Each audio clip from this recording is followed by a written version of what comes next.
এবং আমার সামনে বসে থাকা ভাইদের এবং বাবাজিদের, এই নিমতলা গ্রামবাসী এবং দোকানের ব্যবসায়ীদের এবং আনাচে কানাচে থাকা আইবিডিআইবি প্রশাসনেদের আমার আন্তরিক প্রীতি ও শুভেচ্ছা জানিয়ে আমি আমার সংক্ষিপ্ত কটা কথা বলবো। এই ভাইজান বলল যে আজকে আইএসএফ কিভাবে আবির্ভাব হলো। আপনারা ভালো জানেন, এইখানে আমরা আজকে যে পরিস্থিতি, বিশেষ করে পশ্চিম বাংলার যে পরিস্থিতি, খেটে খাওয়া মেহনতি মানুষ, এই মুর্শিদাবাদ জেলার গরিব মানুষ, আজকে আপনার শামসারগঞ্জ থেকে তারানগর লালগোলা পর্যন্ত, জলঙ্গি পর্যন্ত যে নদী ভাঙন, এই নদী ভাঙনের জন্য কি পরিস্থিতি হচ্ছে।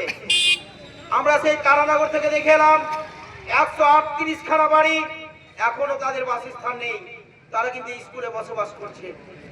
আর আপনাদের বোঝাচ্ছে এই নদী ভাঙনের পয়সা আসছে, নদীর বাঁধ বেঁধে দিবে, কিন্তু এখন পর্যন্ত বালির বস্তা দিয়ে বাঁধ পাচ্ছে। আপনারা বলুন, প্রতি বছরে যদি 1 কিলোমিটার করে বাঁধে, তাহলে কত 5 বছরে 5 কিলোমিটার হবে, সেটা কি হবে না?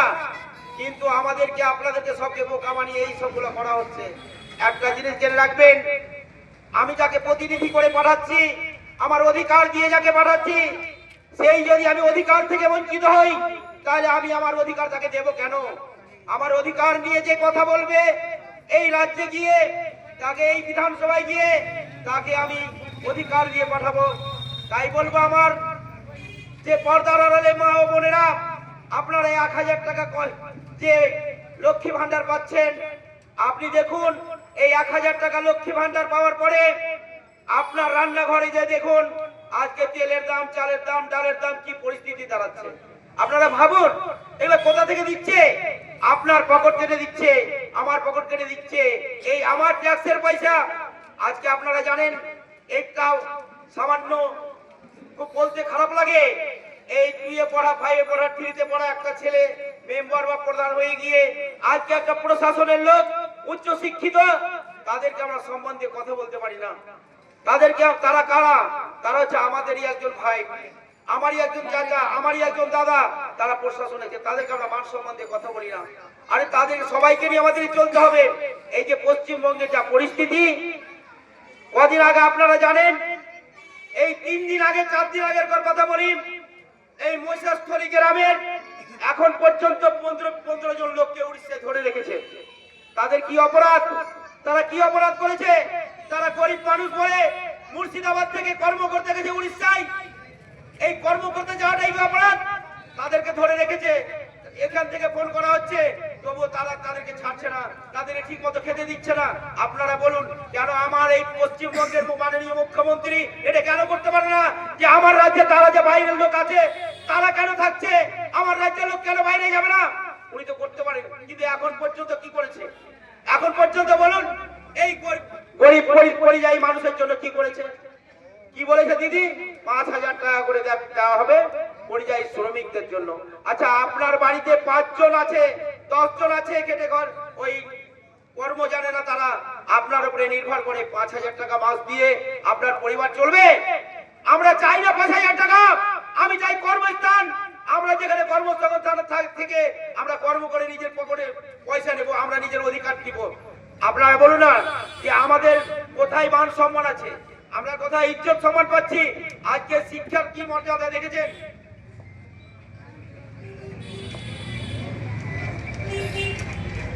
আজকে স্কুলে দেখুন, স্কুলের কি পরিস্থিতি আছে। আজকে এসআইআর এর নাম দিয়ে স্কুলের মাস্টারগুলোকে বিএলও অফিসার করেছে। আরে মমতা দিদি তো তখনই বলেছেন আমরা এসআইআর চাই না, এসআইআর চাই না, প্রতিবাদ করছেন। আরে আপনারা দেখেন কি কলকাতাতে যে মিছিল করলো বড় করে, আর এটা বলুন 90,000 শ্রমিক কি বিএলও তৈরি করলো 221 কোটি টাকা খরচ করে? আপনারাই বলুন, উনি তো করাচ্ছেন, আর উনি আবার এই কলকাতার এতে যে প্রতিবাদ করছে, মিছিল করছে যে না আমাদের পশ্চিমবঙ্গে এসআইআর হবে না, তার জন্য আমরা প্রতিবাদ করছি। আরে আপনারা দেখুন চোখে, যার জন্য বলবো আমার ভাই আর বাবাজিদেরকে আপনারা ভাবুন, সঠিক জায়গায় সঠিকভাবে ভোট দিবেন, যেন সেইভাবে প্রতিনিধি পাঠাতে পারেন। এই প্রতিনিধি পাঠিয়ে আমার ভাইজান নওশাদ সিদ্দিকী যেভাবে প্রতিবাদ করছে, সেই প্রতিবাদী লোককে আপনারা রাজ্যসভায় পাঠান, ওখানে বিধানসভায় পাঠিয়ে আপনার অধিকার নিতে পারবেন। এবার বলবো, এই যে শিক্ষার পরিকাঠামো, একটা স্কুলে মিনিমাম যদি বাচ্চা থাকে 1000, তাহলে সেখানে বলুন কতগুলো টিচার দরকার। আমি প্রশ্ন করেছিলাম আমার কাশিমনগর হাই স্কুলে, সেখানে 4000 ছাত্র, সেখানে মাত্র 20 থেকে 25টা মাস্টার। বলুন একটা মাস্টার অনুযায়ী 40টা ছাত্র হলে কত টিচার লাগে? তাহলে কোথায় আছে আজকে আমার পশ্চিমবঙ্গের এই রাজ্যের কি পরিস্থিতি? আপনারা ভাববেন না, আপনারা দেখবেন না এই যে পরিযায়ী শ্রমিকেরা নিয়ে আর ছাত্রদের যে পড়াশোনার কি পরিস্থিতি দাঁড়াচ্ছে, বলুন কি অবস্থায় আছে মানুষ আজকে। আমরা কেন আমরা নিজের অধিকার ছিনিয়ে নিব?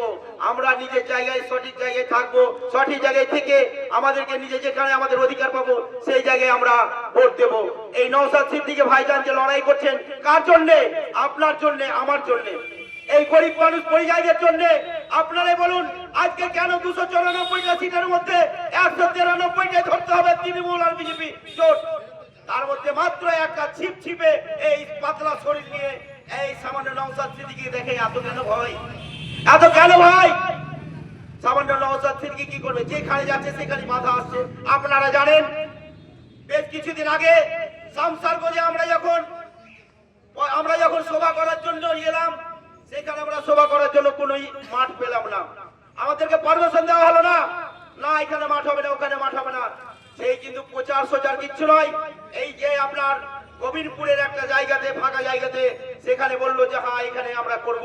আমরা কিন্তু দেখিয়ে দিলাম ইনশাআল্লাহ। আমরা কিন্তু কখনো কারো কাছে পরে আমরাই ভেবেছিলাম আমরা যদি এখানে মিটিং করতে পারি, সভা করতে পারি, তাহলে আমরা ইনশাআল্লাহ সফল হব। সেইখানে কোনো প্রচার সোচার কিছু নয়। সেইখানে যে লোকের ঢল দেখে অবাক হয়ে গেছে। দেখুন তাই একটা জিনিস জেনে রাখবেন, যে সবার অধিকার নিয়ে কথা বলবে তাকে আমরা অধিকার দেব। আমার অধিকার নিয়ে যে কথা না বলবে তাকে আমরা অধিকার দেব না। এবার বলি, এই যে আমরা ওয়াকাফ নিয়ে আমরা আন্দোলন করছি।